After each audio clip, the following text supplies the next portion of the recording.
My name, title, and affiliation, Todd C. Shaw. I'm a associate professor of political science and African American studies, or my full formal title is the College of Arts and Sciences associate professor of political science and African American studies at the University of South Carolina. Can you tell us a bit about your personal background? So where you're from, or what was your home or family life like for you growing up? Sure. So my background is I hail from Indiana. I'm a Hoosier. I was born and raised in Indianapolis, Indiana, to James and Ruby Shaw.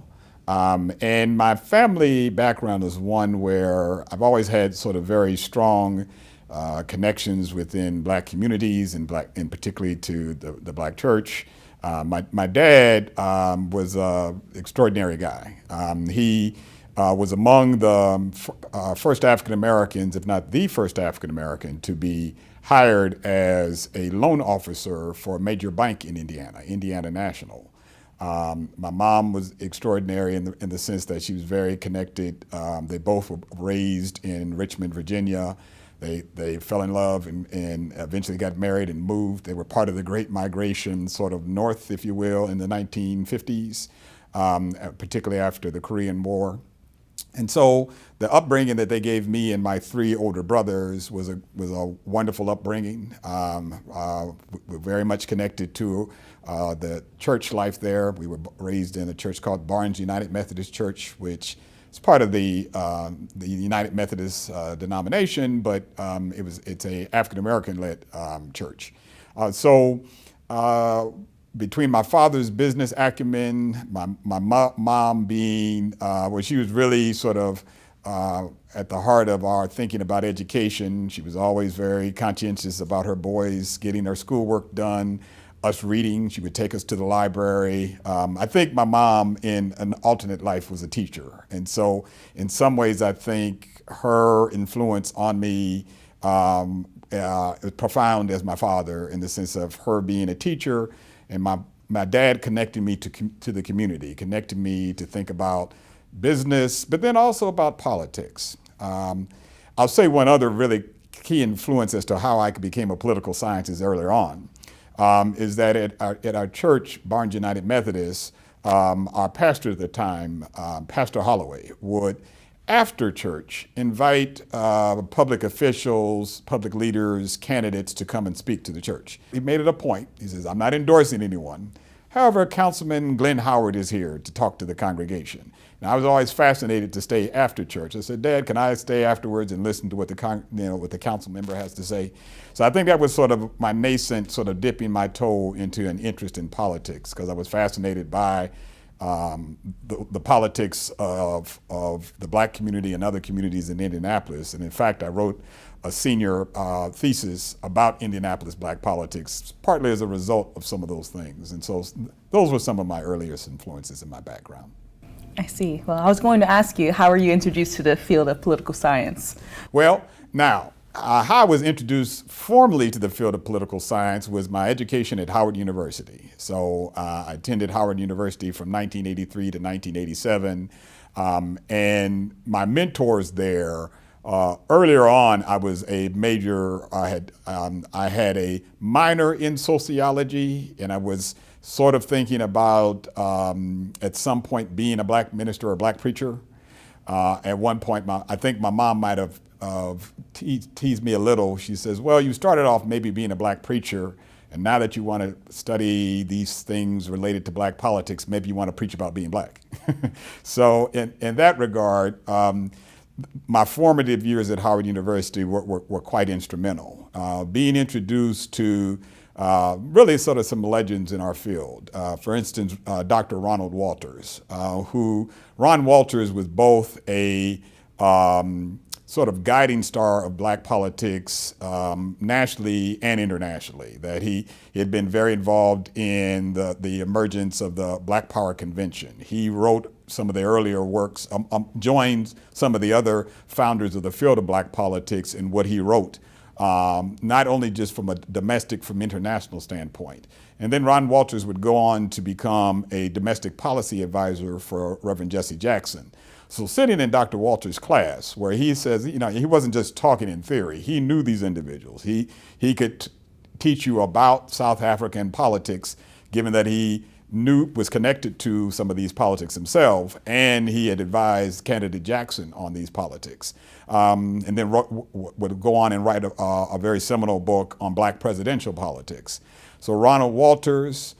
Another great influence for me was Linda Williams, Dr. Linda Williams. Dr. Williams, I will kind of really credit my connection to political science because she took me to my first conference. She hired me and another young man by the name of Fred Harris, and Dr. Frederick Harris is now at Columbia University. She hired us as research assistants at the Joint Center for Political Studies. And that's when I began to sort of say, maybe I'll do a little sociology on the side, but I think I like studying politics.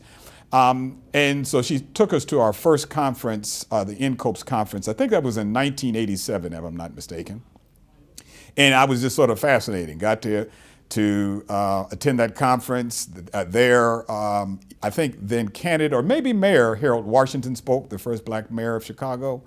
And I really do credit Linda Williams sort of introducing me to political science, and at the same time, she introduced me to NCOPES, because that was my first professional conference as an undergraduate, and it was the first professional conference I attended was the National Conference of Black Political Scientists. So ever since that time, really becoming this idea of becoming a political scientist, she, Ron Walters, and others, Joe McCormick, Robert Smith, they planted those seeds in my mind, and that kind of grew. Wonderful. And what about graduate school?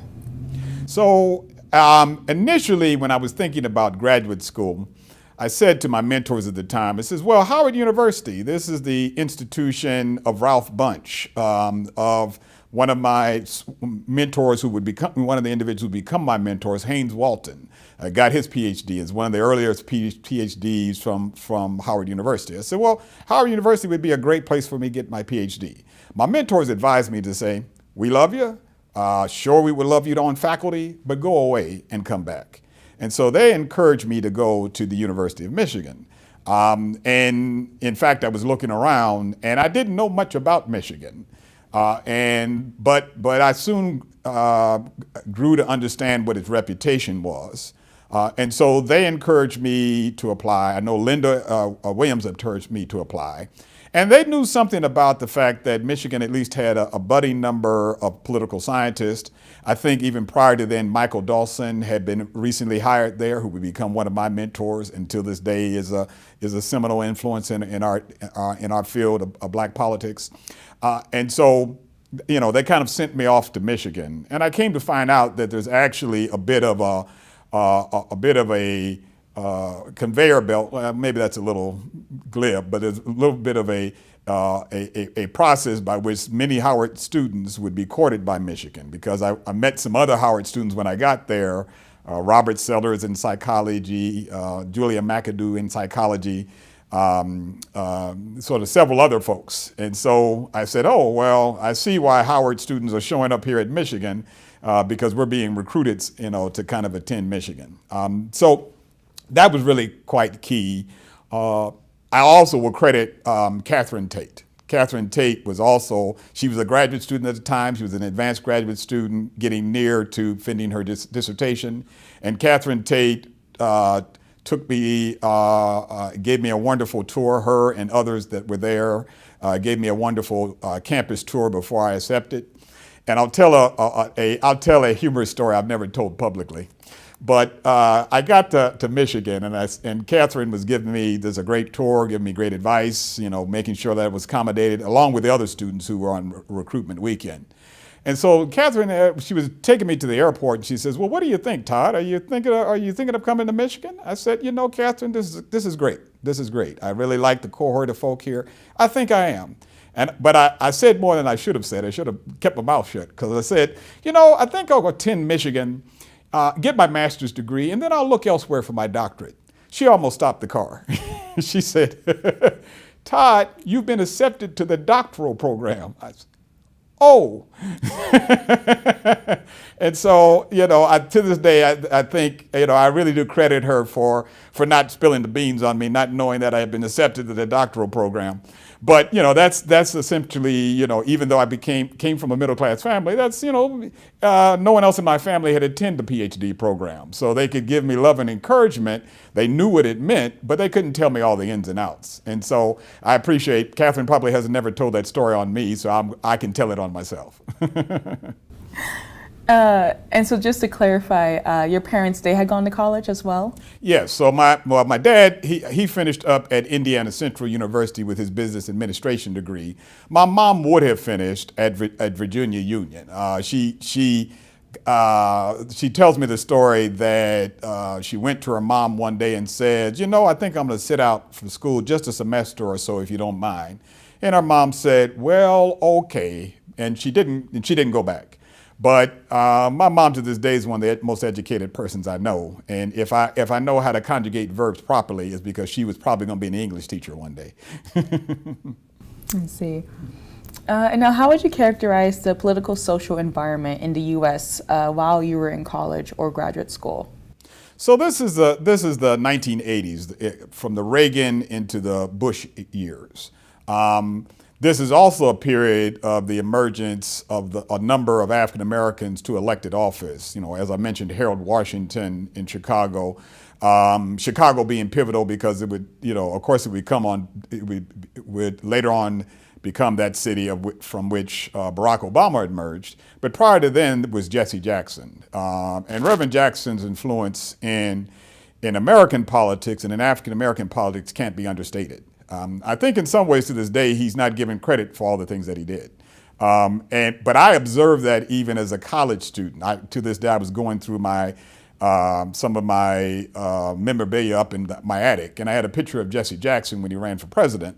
And I remember sticking that picture on my bulletin board when I was a freshman at Howard University. And my roommate at the time said, that's nice, but he's not going to become president. I said, Jesse Jackson's a smart man, and even though he's had the ups and downs and political controversies in life, Jesse Jackson, to this day, can be credited for registering enormous numbers of African Americans during that period of the 1980s. That period of registration in his campaign had some influence on Democrats being able to retain the Senate in those mid-'80s elections. There are many of folk who can credit Jesse Jackson for their own political careers, but their economic careers, partly because of Jesse Jackson's influence in Push Excel and sort of various other things he did as a citizen diplomat. In fact, there's a book to that effect about Jesse Jackson being a citizen diplomat.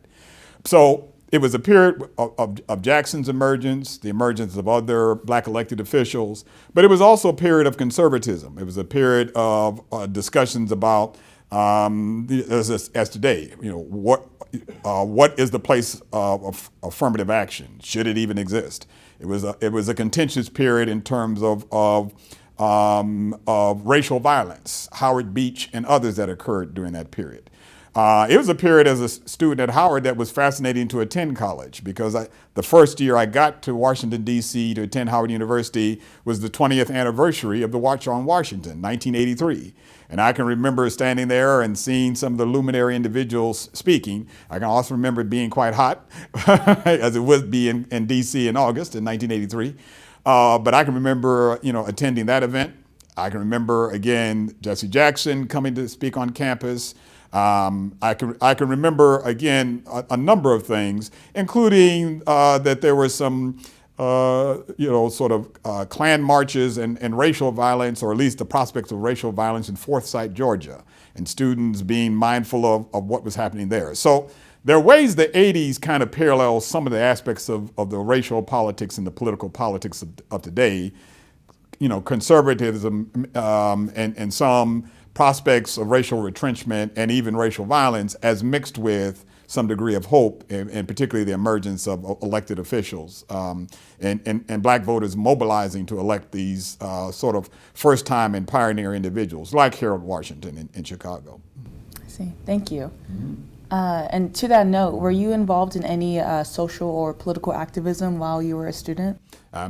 I was quite involved in social and political activism as a Howard student. I almost didn't graduate as a result, but but all kidding aside, yeah, I was got quite involved in student government at Howard University. When I say I didn't almost graduate, I thought about and contemplated one day running for Howard University student body president, and then I said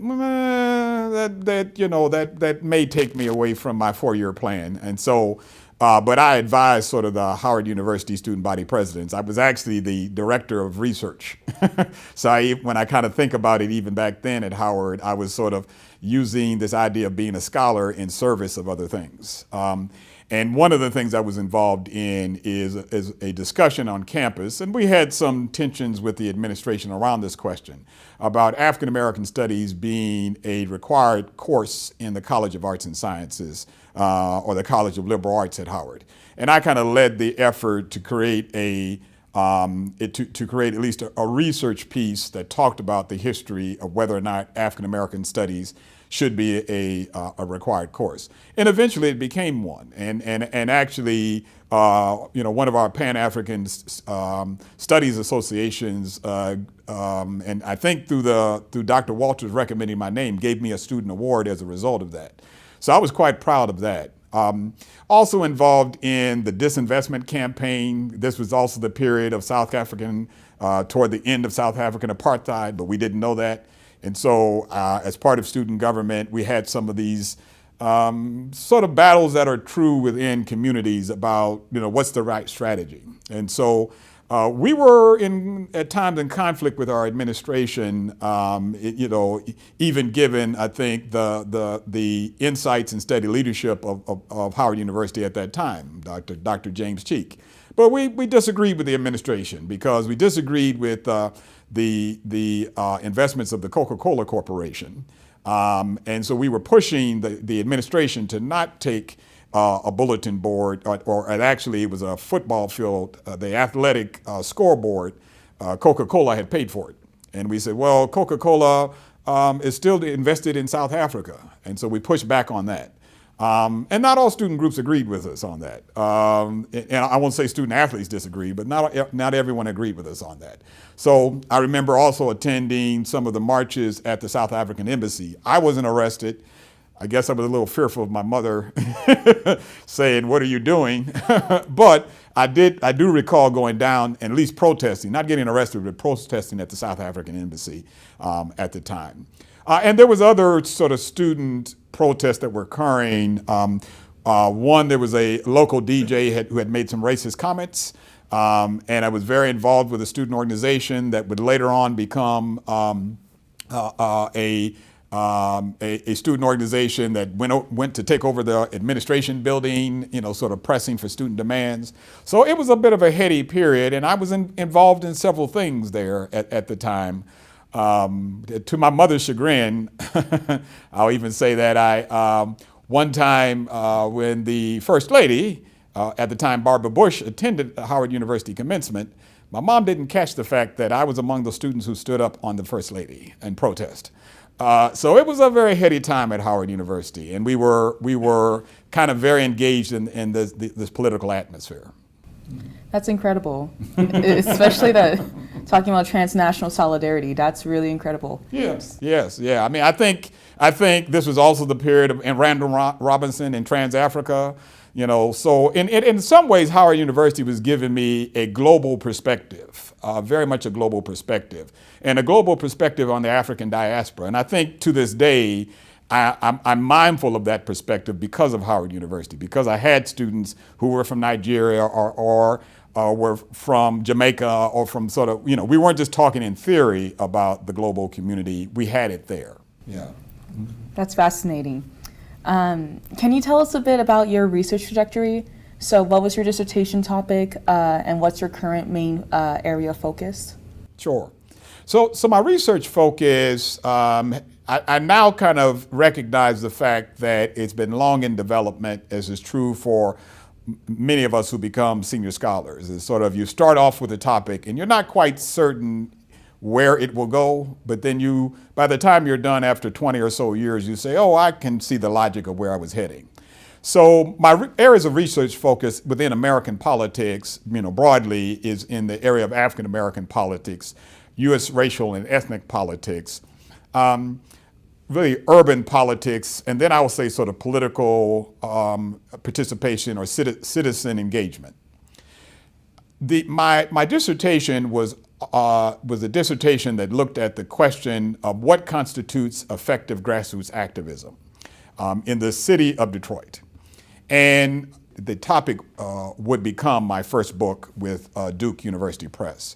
And so what I was really kind of asking is, okay, there's a whole series of discussions about what happened to the civil rights movement, what happens, was the movement effective?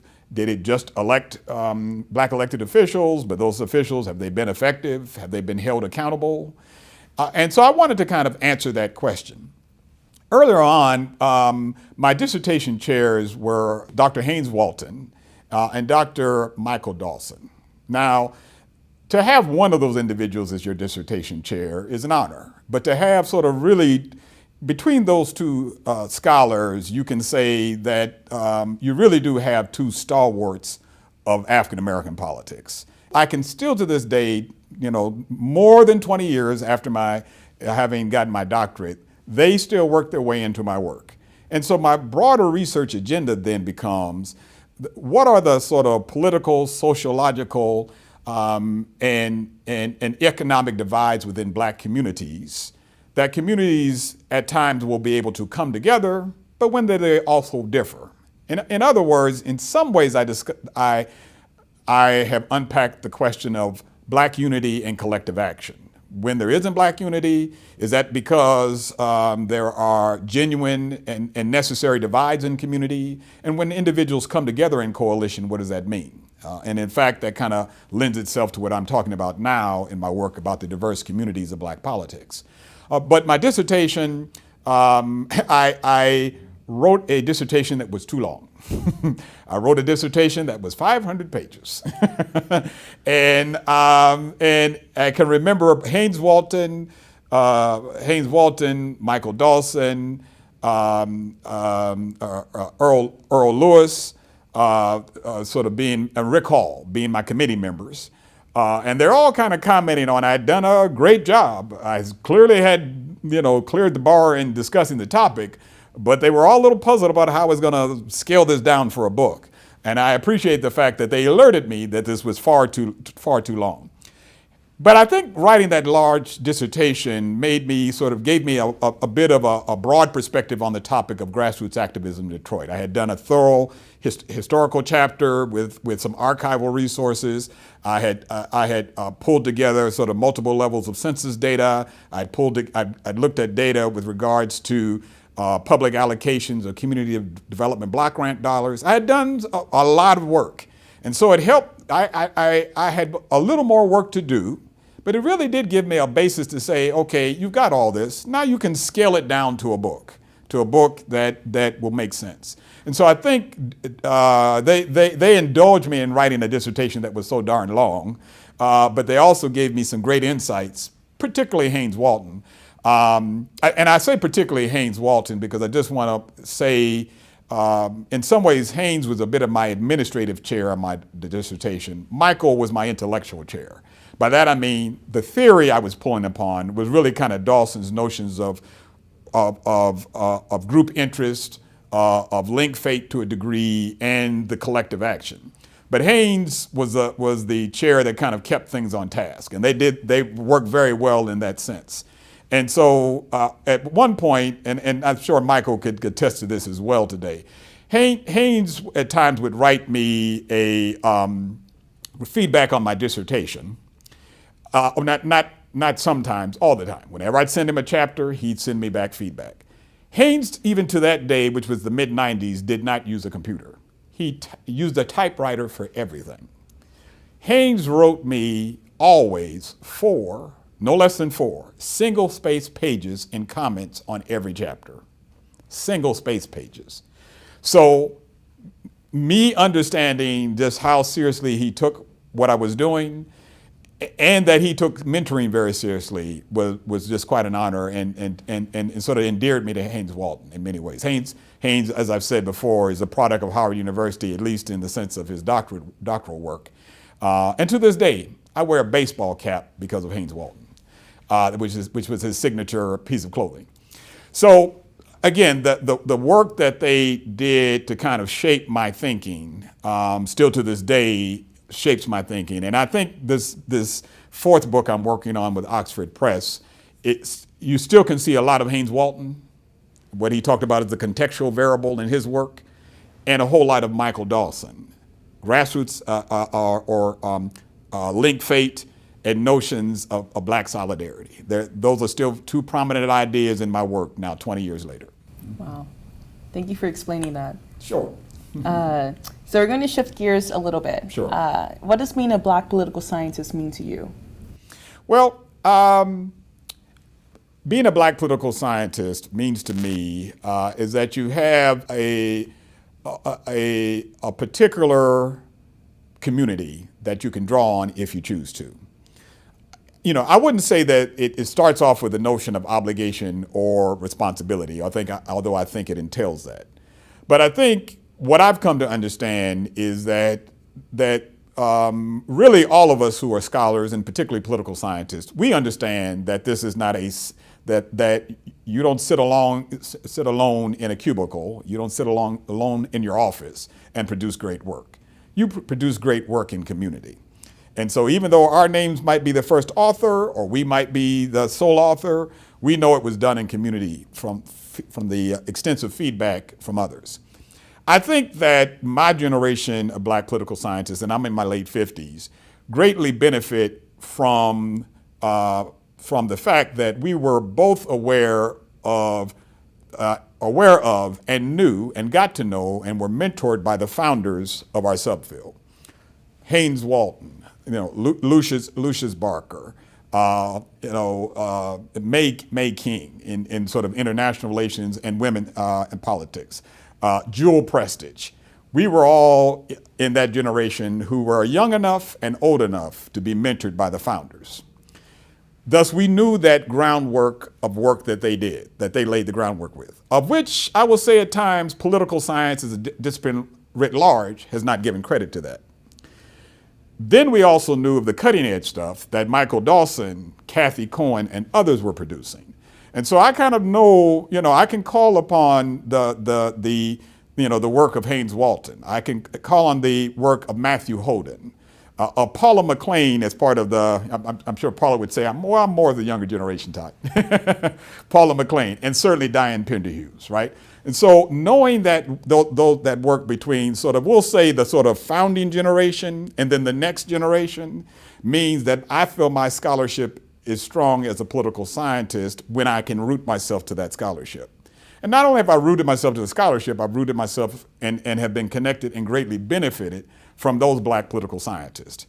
Because they could tell me, and I can hear Haynes' voice now. He's like, young man, do you really think that you can leave history out? Which would be Haynes. Because Haynes would spend, this sort of hours in archives, digging through archives, as a political historian and a political scientist. Michael Dawson, as much as formidable of the methodologist he is, Michael Dawson is also a political historian. He would always tell us, if you don't understand history, if you don't understand the context of the story, it doesn't matter how good the theory is. Don't just take a formal theory or a formal model and think you're going to come up with great political science, and certainly not great black politics. So I think for me, being a black political scientist is being connected to that community and recognizing that community is pivotal in you being a good scholar. And of course, it isn't just black political scientists, but there's a particular way in which black political scientists, knowing your walk, knowing your own identity in the communities you're connected to, is quite helpful.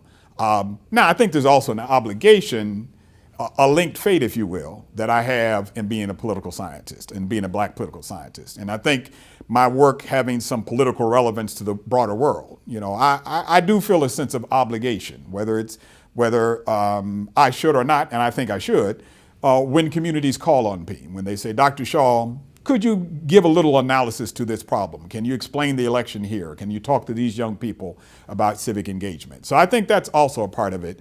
But I think I benefit much more being a black political scientist than I think it is any sense of burden or responsibility. There's another thing I want to highlight about being a black political scientist that's been pivotal. That's the National Conference of Black Political Scientists. I would say without Linda Williams taking me to that first conference in Chicago, I wouldn't have been introduced to this community of scholars and founders of my field. And so being able to kind of meet and know Lucius Barker, knowing Haynes Walton before Haynes Walton would become a member of the faculty at Michigan, all of those things were kind of key to my development. And I think even my identity of becoming a political scientist, it was formative at certainly it was formative at at Howard University with my mentors there. Certainly the University of Michigan was formative, but I think NCOPS really is the most formative experience because I really got to see the breadth of black political science and black political scientists, from again Joel Prestidge to Mac Jones. To this day, Mac Jones being just the generous spirit and courtly man that he is. But you also know that Mac Jones has an intellectual fire, and he's always been about economic and racial justice. So to know that, to be able to talk with Mac and to get some sense about what's important. And in fact, I'm doing Atlanta politics because Atlanta is part of my current work because of work we read in Robert Smith's course about Mac Jones. So anyway, I wanted to sort of give due credit to NCOPS. I started off as an undergraduate in 1987, and then several years ago became a president of NCOPS. And so I was quite honored that my mentors mentored me to the point that folk thought that they should vote for me to become president of the association that groomed me. And there was really no greater honor in my life than becoming the president of this association. So I think all those things, NCOPS sealed the deal. After I became an NCOPS member, there's no turning back me being a political scientist, and a black political scientist at that. I see. Thank you for that. Sure. So what challenges, if any, have you faced throughout your career? So I think the challenges I have faced, there are times in which we as scholars writ large, and then as black scholars face the imposter syndrome. The University of Michigan was an absolutely great place for me to study, to get my methodological chops as I did. So I understand. I won't say I'm a methodologist, but I understand. I understand sort of various aspects of theory and technique because of Michigan. And I also have a great network of friends, again, among my best friends, including Robert Brown, were from Michigan. My Michigan experience as a graduate student. But there's also imposter syndrome. Being a student of color in a sometimes contentious period in history, and not always being certain that all the members of the faculty were kind of as concerned as you were about issues of diversity. I mean, I remember that we founded an organization at Michigan called PSOC, Political Scientists of Color, and I'm proud to know it's going strong.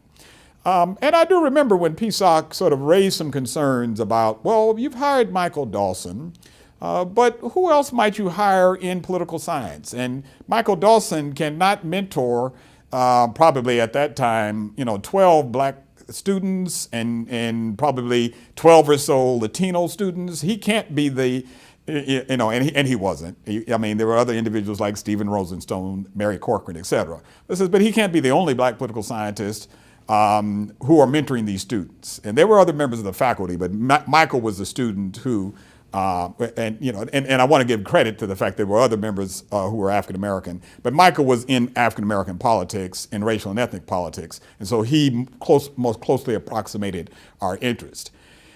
Having said that, I remember members of the faculty saying, "Oh, okay, are you pushing us against the wall? Are you making demands on us?" I just interpreted it at times as being the sense of the tension between, well, what are our objectives of our department, and who should be what is the broad array of scholars that should be on faculty? I can remember being in the course of a faculty member and someone who I respect and whose work I respect to this day.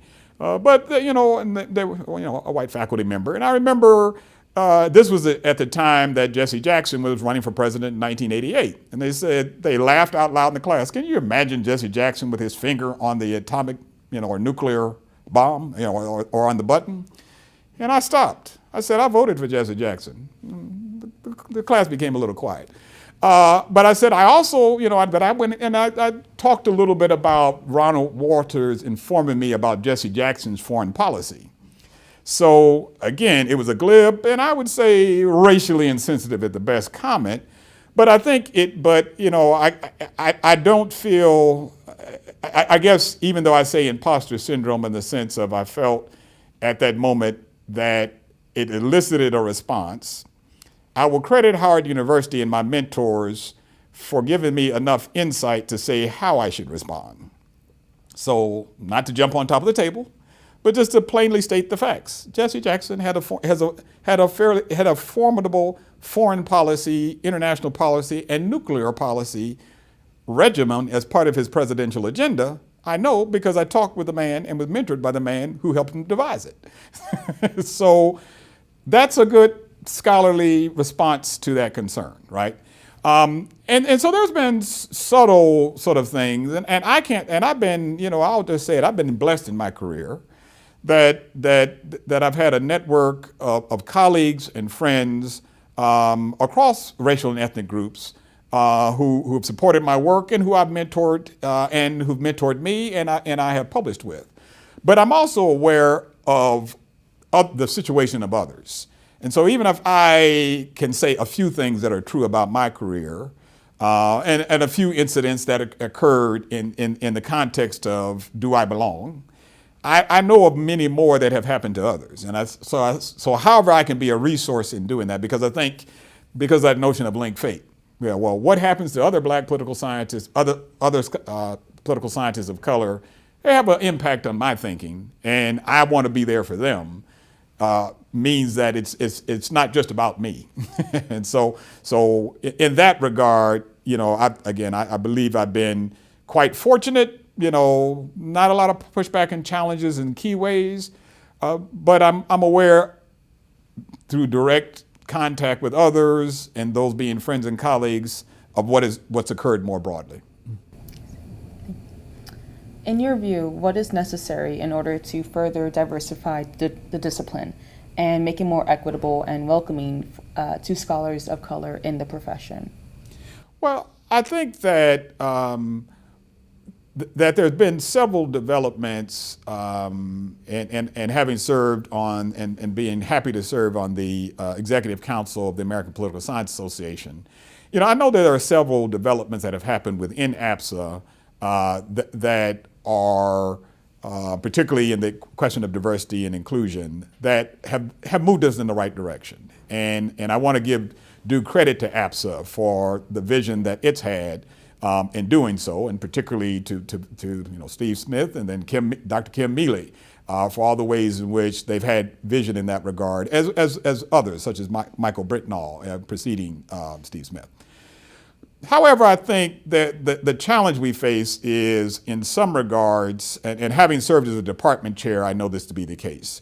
Departments can be well-meaning in trying to bridge gaps, trying to recruit women and faculty of color, among others.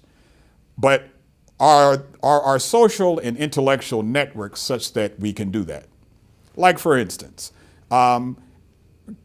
do department chairs know of what's happening at the National Conference of Black Political Scientists? Are they aware of the range of absolute brilliance that's being offered at this conference? And do we have ways to connect, though, and I'm saying departments more likely in predominantly, or PWI institutions, but this could be across the board in other institutions. Do we know how to really create networks and ties that would say, okay, by virtue of the fact that, and I can give examples of, well, I know who I've mentored, I know where they are now, and can I go back to a department and say to them, listen, this is a person I've mentored, they're a student, they're now at this Ivy League institution, keep your eye on them. I think it's the having those networks of individuals who can be pivotal in departments to do that. And it shouldn't be all Black and Latino scholars, but scholars who will say, listen, beyond the let's cast a wide net for recruitment of faculty or students. You can't just cast a wide net. You can't just put an ad in a paper. And I'll be in trouble with the executive director of NCOPES if I say don't advertise in NCOPES newsletter for positions. Do that. But that's the starting point. The next set of steps is to say, who do we know who can connect us to and have real-time conversations? Not just at broad sort of job fairs, which are important, because you can cast a broad net and miss those individuals who you don't know. But do you have a critical mass of individuals in departments who are not just dedicated, because I think a lot of folks their heart's in the right place, but do they actually have the social networks and ties that they can go out and talk with someone who can connect them to these up and coming scholars? So that's key. I think there's also a degree to which departments, and I'll say this as a former department chair, should not have amnesia. Amnesia, and by this I mean, don't just recruit well for 1 year. You say, well, we missed that scholar of color, that scholar who is a woman or a woman of color. We missed out on that person. Let's start all over again next year. Go into your files and say, well, who did we say no to or who almost made the cut? And even if they are now going, and I can cite that there are, at institutions, the person didn't get a job interview possibly here, or they did, and so that institution doesn't hire or put them on the list. But then they get a job offer somewhere else at an institution that's a peer or even more highly ranked. Departments should learn from their patterns to say, okay, let's just open up our own files, look and see who has come through, and where did they go? And if you map and see that they're now somewhere else, well, what decision led us to this? And that's not to say that they're not making excellent decisions. Departments will work in their own interest to hire the best that they can hire. But maybe the question is, how broadly should we think about this? Can we just hire one person? Do we have to do what we can, resources being tight, among provosts and deans to say, if we don't hire at least 2 people at the same time who can be a critical mass, then we hire one person and then they're the star, they're recruited elsewhere. We have to start this all over again. You hire 2 people or a critical mass if you can, or you hire a cohort. They serve as a cohort to each other. They reinforce because they publish with each other, they share teaching, they do other things as a cohort. And then that's a retention policy is really what it is. And so I think a critical mass approach is really quite key. I guess, again, in review, it's sort of that idea of having those ties and thinking very concretely of being committed to coming to various conferences, the Bunch Institute, to NCOPES, to the Western, to talk with sort of various Latino professional caucuses. Show up and be there. Don't just cast a broad net. Then likewise, go into your own files and think about, well, who might have been a prospect, but who didn't, and where are they now? And learn from what you've done previously. And then, likewise, just sort of think through all the mentoring or the critical mass of when people get there. How can we create a community that keeps them, not just attracts them? That was very insightful. Thank you.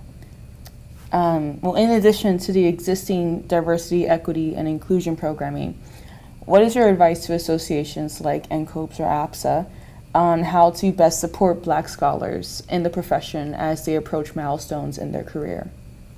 Well, I think that particularly through the efforts of current and previous APSA presidents, APSA has collected a wealth of knowledge on this question. and particularly by way of a presidential task force. And I'll just reference particularly the work that Diane Penderhughes did during her presidency, and then also Paula McClain.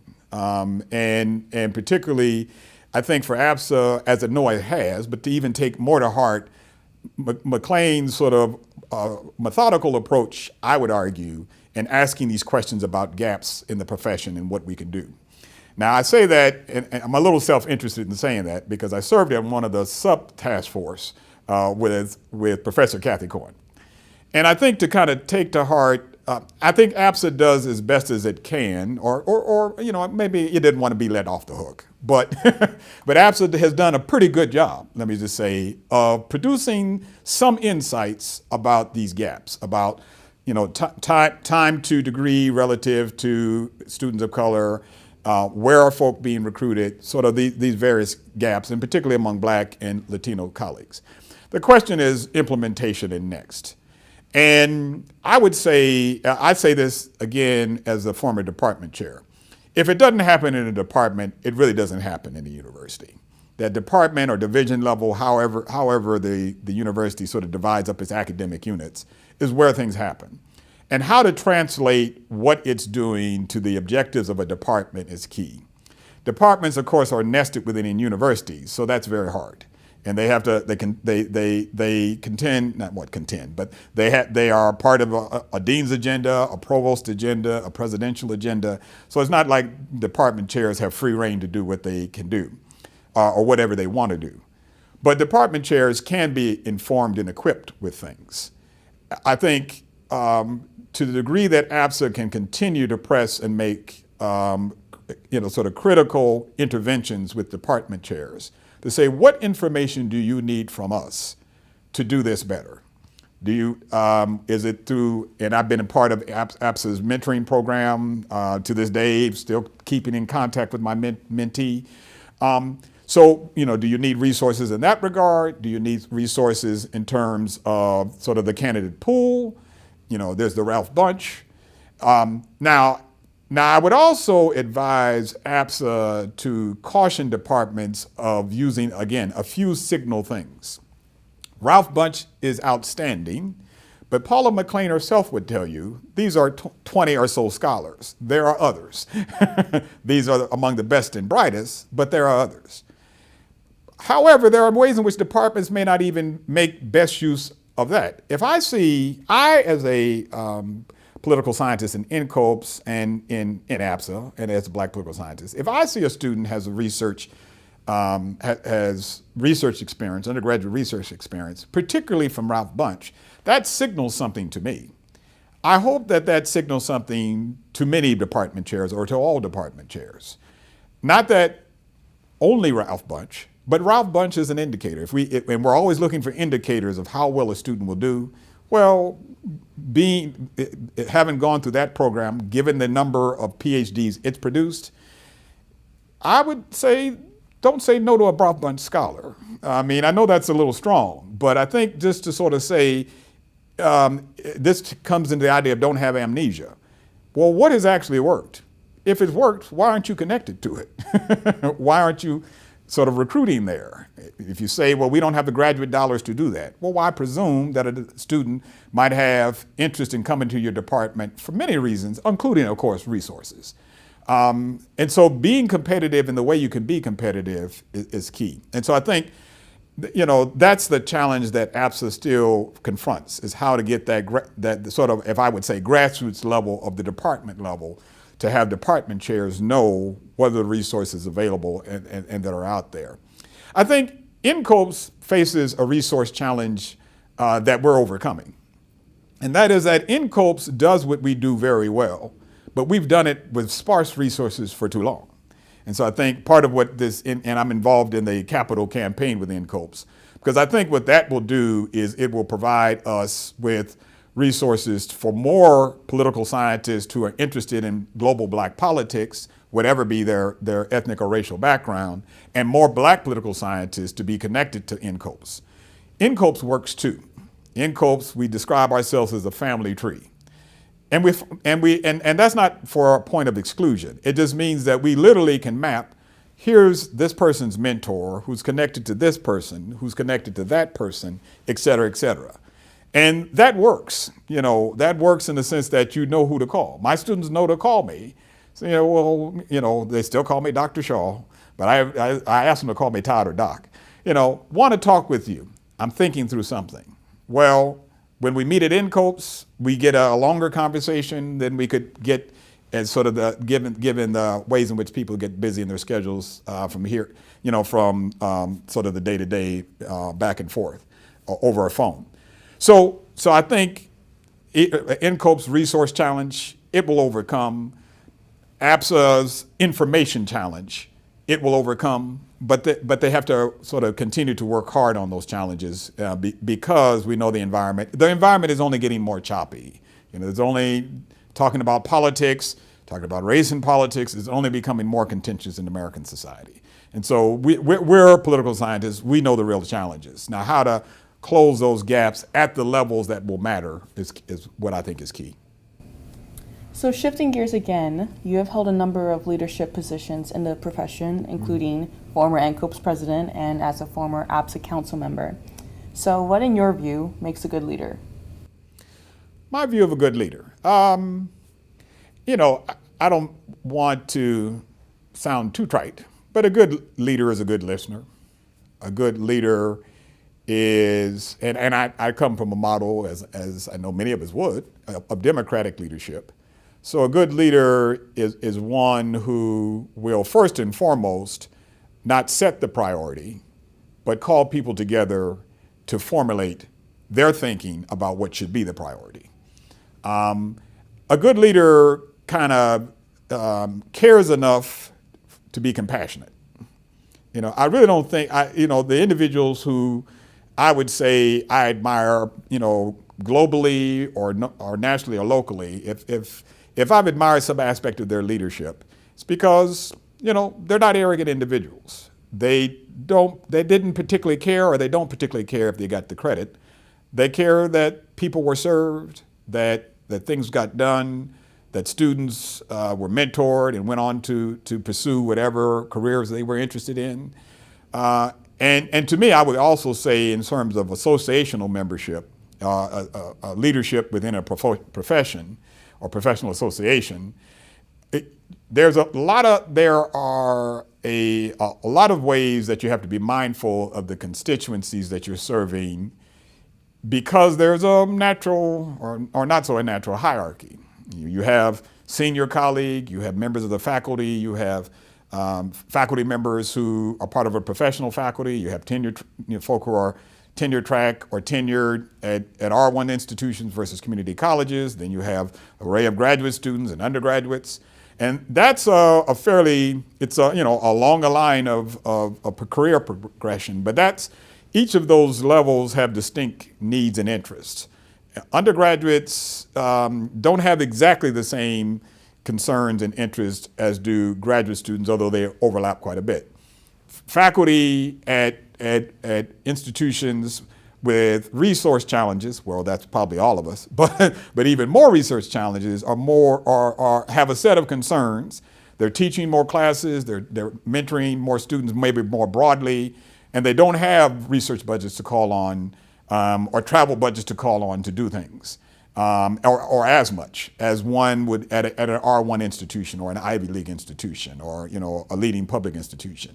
So if you're going to be a leader in an association, you got to be mindful of all those needs and constituencies, and be open to and clear about how to serve all of those needs. And you have to have this sort of not be arrogant, be a good leader and compassionate, and certainly not be myopic. Sort of have a broad enough view to say, okay, I can't get it all done, but I am going to listen to concerns. I'm going to listen to where individuals think we should go, what are the pressing needs. Then I'll propose an agenda for folk to give further feedback and approval on before we move.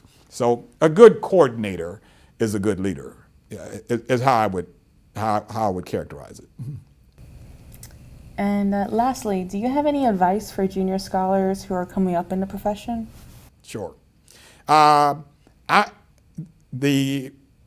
advice I will give to junior scholars coming up in the profession is advice I got a short while ago from two scholars who loom large in my career.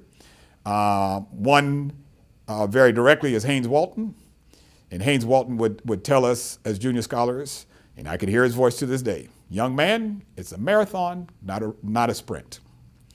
To be a scholar is to, and I know that individuals might be on a time clock, if you're in the tenure track, or even if you're contractual, you're thinking day to day, year to year, month to month, year to year. What am I going to get done for promotion? And, the pressures that I feel in coursework and everywhere. But the sort of, and so I know that doesn't give us the sense of long view, but it's helpful to have a long view to say, well, what is my research agenda?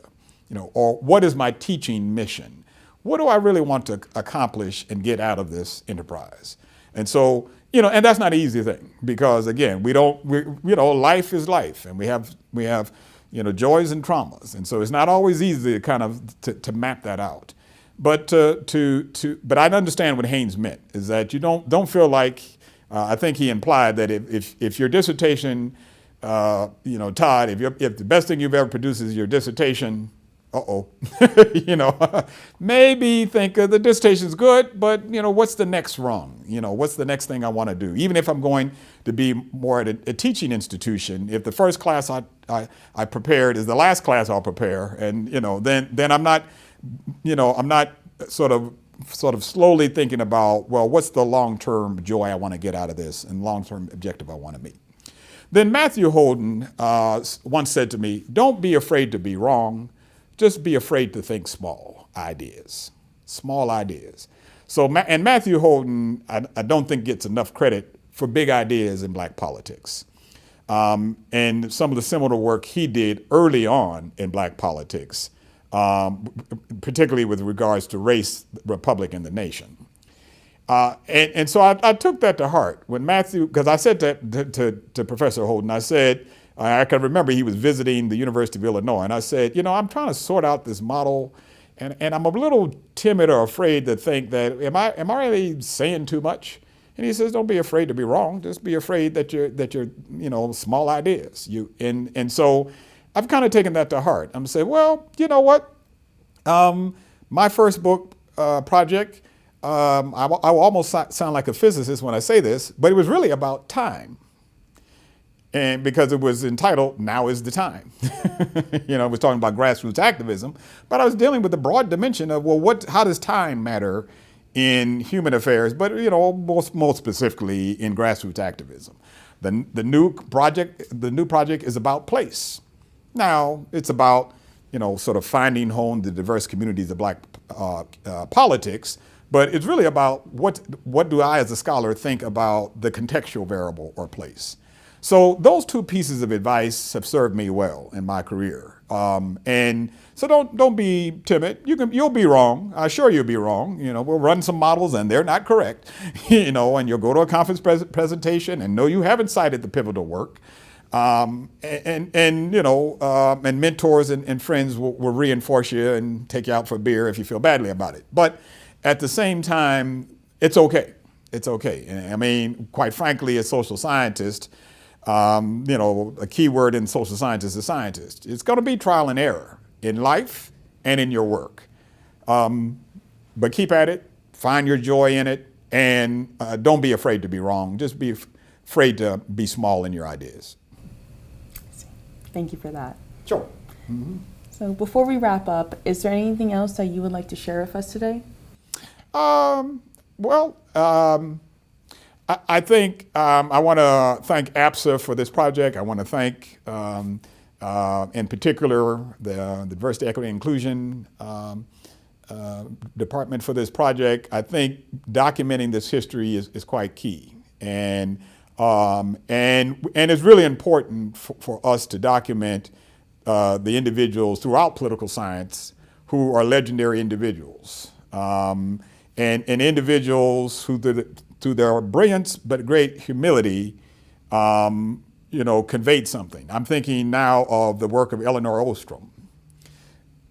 I never met Elinor Ostrom, and she passed before I had an opportunity to. But her work is kind of large in my work now rather than social capital. And seeing the interviews that were done by her as a woman, as the first woman, if I'm not mistaken, to receive the Nobel Prize in economics, if I'm not mistaken. I could be, but I don't know if I am. But I got a chance to go back and listen to some interviews she did, and they were really quite intriguing. To hear she as a senior scholar, as a Nobel Prize winner, and as a person who, as a woman, was speaking about her challenges in political science. So this documentation, this history is quite important. And so never got a chance to meet her. She went at Indiana University, and I was raised in Indiana. Never was one of her students. But just listening to those interviews, reading her work, and some of her work being key in my work with regards to aspects of social capital is key. And so I think this documentation is quite important, and I applaud APSA for doing this.